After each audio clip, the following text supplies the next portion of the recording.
Hello friends. तो first of all अपन देखते हैं कि next chapter which is a class complexometric titration. तो इसमें टाइट्रेशन के अपन ने डिफरेंट डिफरेंट टाइप देखे थे। कौन से थे टाइट्रेशन बोले तो redox titration, non aqueous titration, aqueous titration, उसी प्रकार से प्रेसिपिटेशन टाइट्रेशन। अभी देखने वाले हैं कॉम्प्लेक्सोमेट्रिक टाइट्रेशन। तो कॉम्प्लेक्सोमेट्रिक टाइट्रेशन क्या होता है? It is an analytical method based on the formation of a complex which is a chelate between a metal ion and a complexing agent। जो इट इज कैसी एनालिटिकल मेथड है, वो क्या करती है? फॉर्मेशन ऑफ कॉम्प्लेक्स फॉर्म करती है। किस केस पे? Metal ion and a complexing agent के बीच में वो क्या करती है? कॉम्प्लेक्स फॉर्म करती है। इसी को कॉम्प्लेक्सोमेट्रिक टाइट्रेशन कहा जाता है। Okay. Complexometric titration involves the quantitative reaction between metal ions and ligands, resulting in the formation of a stable soluble metal ligand complex। ये कॉम्प्लेक्स में टाइटेशन क्या है कि क्वांटिटेटिव रिएक्शन है। ये क्या करती है? मेटल आयन्स एंड लिगैंड्स के बीच में कॉम्प्लेक्स फॉर्म करते हैं। कोई सा? वो भी stable and soluble metal ligand complex form करती है। आफ्टर दैट देखते हैं प्रिंसिपल क्या है कॉम्प्लेक्सोमेटाइटेशन का। तो the method is based on the complexation reaction. Method किस पे डिपेंडेंट है? कॉम्प्लेक्सेशन रिएक्शन पे डिपेंडेंट है। Okay. During titration a free metal is converted into a complex ion. जो फ्री मेटल होता है टाइट्रेशन के बाद वो किस में कन्वर्ट होता है? कॉम्प्लेक्स आयन में कन्वर्ट होता है। Okay. The reaction proceeds until all metal ions are completely complexed। Reaction कब तक चलती है? जब तक जो ऑल मेटल आयंस जो टाइट्रेशन में है जो कंप्लीटली कॉम्प्लेक्स नहीं होते तब तक वो क्या होती है? रिएक्शन प्रोसीड होती है। तो नेक्स्ट क्या है? The equivalence point is detected using in by a metal ion indicators or a electrometric methods। Example में क्या था? Potentiometric method. जो जो पहले देखा था ऑथर टाइटेशन मेथड में कैसा था? एक इंडिकेटर यूज करके अपन उसका इक्विवेलेंस पॉइंट डिटेक्ट करते थे। इसी में भी complex metal ion indicator use करके भी अपन इक्विवेलेंस पॉइंट डिटेक्ट करते हैं और इलेक्ट्रोमेट्रिक मेथड से भी इक्विवेलेंस पॉइंट फाइंड आउट कर सकते हैं। Okay. What is a complexing agent? Complexing agent is also known as a chelating agent। Firstly देखते हैं कि लिगैंड क्या है। लिगैंड क्या है? It is a capable of donating one or more pairs of electrons to a metal ion. Metal ion जो central metal ion जो क्या होता है? ये देखो, ये मेटल आयन है। ओके, ये मेटल आयन है। ये मेटल आयन सेंटर को होता है। जो अदर मॉलिक्यूल्स इधर उधर उधर रहते हैं उसके ऊपर लोन पेयर्स ऑफ इलेक्ट्रॉन वो डोनेट करते हैं। इसी को लिगैंड कहा जाता है। ओके। जो कॉम्प्लेक्सिंग एजेंट इसमें क्या किया है? EDTA which is a disodium edetate. It is a most commonly used complexing agent. Such agents are also known as a chelons. EDTA क्या है? Ethylene diamine tetra acetate acid. इसी ये कैसा है? Most commonly used complexing agent है। उसे also called क्या कहते हैं? काइलॉन्स कहा जाता है। Okay. What is the role of EDTA? EDTA क्यों यूज किया जाता है? क्योंकि EDTA reacts with the metal ions in 1:1 molar ratio regardless of the charge on the metal ions। EDTA forms a highly stable ring structured complex called a chilate। क्या होता है? Highly stable ring structured complex form करता है, उसी को chelate कहा जाता है।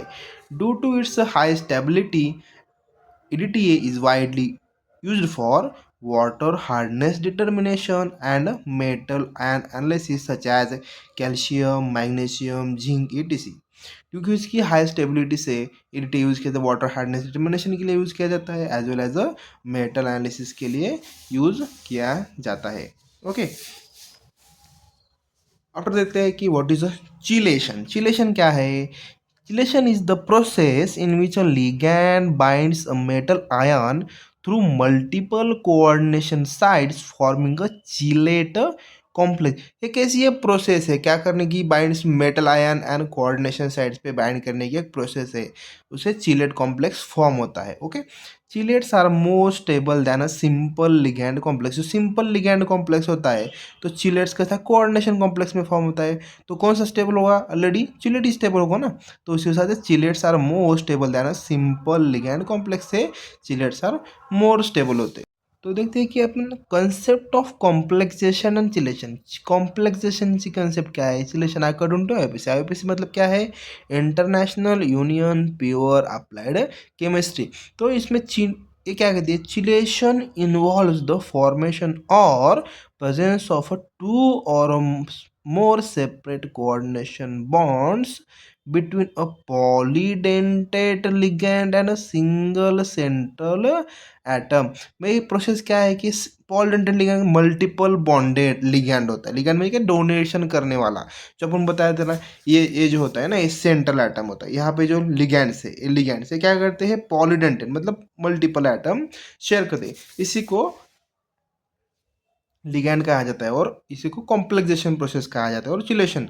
Okay, ligands are of organic compounds called as a chelating agents, chelants, chelator or sequestering agents. देखते हैं कि चिलेटिंग एजेंट्स क्या है, चिलेंट्स क्या है, चिलेटर्स क्या है, और सिक्वेस्टरिंग एजेंट्स, इसको सेपरेट सेपरेट नाम क्यों दिया गया है। ओके, तो फर्स्टली देखते हैं चिलेट्स। चिलेट्स क्या है, chelates are also called as a electron donating ions. ये क्या है, इलेक्ट्रॉन डोनेटिंग आयन्स है और मॉलिक्यूल्स है। ओके, चिलर्स क्या करते हैं, forms one or more covalent और coordination bonds with metal ion. Chillers क्या करते हैं, सिंगल किंवा और किंवा मोर कोवैलेंट कोऑर्डिनेशन बॉन्ड्स फॉर्म करते हैं, किसके साथ, मेटल आयन्स। जैसे सेंट्रल मेटल आयन है वो सिंगल एटम फॉर्म करता है, क्यों अदर क्यों मल्टीपल एटम्स फॉर्म करता है। Okay, complexes are formed by reaction of a metal ion with an anion or a neutral molecule or a rarely positive ion। जो complexes होते हैं वो डायरेक्टली किसके साथ, एनायन के साथ कॉम्प्लेक्स फॉर्म करता है, और न्यूट्रल मॉलिक्यूल के साथ कॉम्प्लेक्स फॉर्म करता है, और रेयरली अब पॉजिटिव आयन होगा तो उसके साथ भी कॉम्प्लेक्स फॉर्म करते हैं। ओके, तो complex form differs in properties from that of the metal ion. जो सिंगल मेटल आता है, समझो अभी देखो ये सिंगल मेटल आयन है। ओके, ये सिंगल मेटल, इसकी प्रॉपर्टीज कैसे होगी, अलग ही होगी एज कंपेयर टू दे वाला कोऑर्डिनेशन कंपाउंड, क्योंकि इसके साथ डिफरेंट लिगैंड्स अटैच है और कॉम्प्लेक्स फॉर्म, इसके साथ इसका मॉलिक्यूलर वेट अलग होगा और इसका मॉलिक्यूलर वेट अलग होगा। इसी हिसाब से complex form differs in properties from that of the metal ion. जो सिंगल मेटल आयन होता है और कॉम्प्लेक्स फॉर्म होता है, उसके साथ प्रॉपर्टीज क्या होती है, अलग अलग होती है। आफ्टर दैट लिगैंड्स क्या है, ligands are the groups attach to the central cation और मेटल। अभी देखा बोला था ना ये होते हैं लिगैंड्स। तो सेंट्रल वाला ये क्या है, मेटल एटम है, और ये ग्रुप्स अदर्स अटैच हुए हैं उसके साथ, तो ये क्या हो गए, ये हो गए लिगैंड्स हो गए। तो इसमें देखते हैं firstly unidentate ligand. Unidentate ligand किसको कहते हैं, a complexing agent forming a single bond. जो कॉम्प्लेक्सिंग एजेंट होता है वो क्या करता है, सिंगल बॉन्ड फॉर्म करता है विद मेटल आयन, तो उसे यूनिडेंटेंट लिगैंड कहा जाता है। Okay, after that what is a polydentate ligand। okay, complexing agent forming a more than a one bond with a polyvalent ion। म्हणजे क्या करता है, more than one warm form करता है विद पॉलीवेंट आयन, उसे क्या कहते हैं, polydentate ligand. Polydentate ligand also called as a chelating ligand. After that देखते हैं what is sequestering agent. Sequestering agents क्या है, if the complex formed between a complexing agent and a metal ion is soluble in water। तो complexing agent है, complex इसका form होगा किस किस के बीच में, कॉम्प्लेक्सिंग एजेंट के बीच बीच में एंड मेटल आयन के बीच में, तो वो क्या होगा, सोल्यूबल इन वाटर होगा, तो उसे सिक्वेस्टरिंग एजेंट कहा जाता है। ओके, नेक्स्ट देखते हैं types of complexing agent. complex agents are of different three types. First one is a neutral molecules, second is a groups whose proton can be easily replaced, and third one is a sequestering agent. Firstly देखते हैं neutral molecules. Neutral molecules क्या होते हैं? Having a lone pair of electrons act as a complexing agent. जिसके ऊपर lone pair of electrons होता है वो क्या करते हैं? कॉम्प्लेक्सिंग एजेंट एक्ट करते हैं. एग्जाम्पल में क्या है? Ammonium forms a cupra ammonium complex with the copper. As per this CuNH3 4 twice complex. Okay. Second देखते हैं groups whose protons can be easily replace. जिसके प्रोटॉन्स कैसे इजीली रिप्लेस हो सकते हैं उस वो भी कॉम्प्लेक्स एजेंट के टाइप्स कहा जाता है. COH, phenolic OH and enolic OH. बाद में देखा जाता है कि sequestering agents क्या होते हैं? Contains the groups like COOH, SO3H, NH2 और OH. इसे क्या होते हैं? sequestering agent. Examples of sequestering agents dimethyl glyoxime and salicylaldoxime. इसमें ये जो स्ट्रक्चर है ये सैलिसिलाल्डोक्साइम का है और नीचे वाला है वो डाइमेथाइल ग्लाइकोजाइम का है. और ये जो है ये चिलेटिंग एजेंट है. इसका एग्जांपल है EDTA means ethylene diamine tetraacetic acid. इसको क्या कहा जाता है? ये इसका स्ट्रक्चर है. ओके.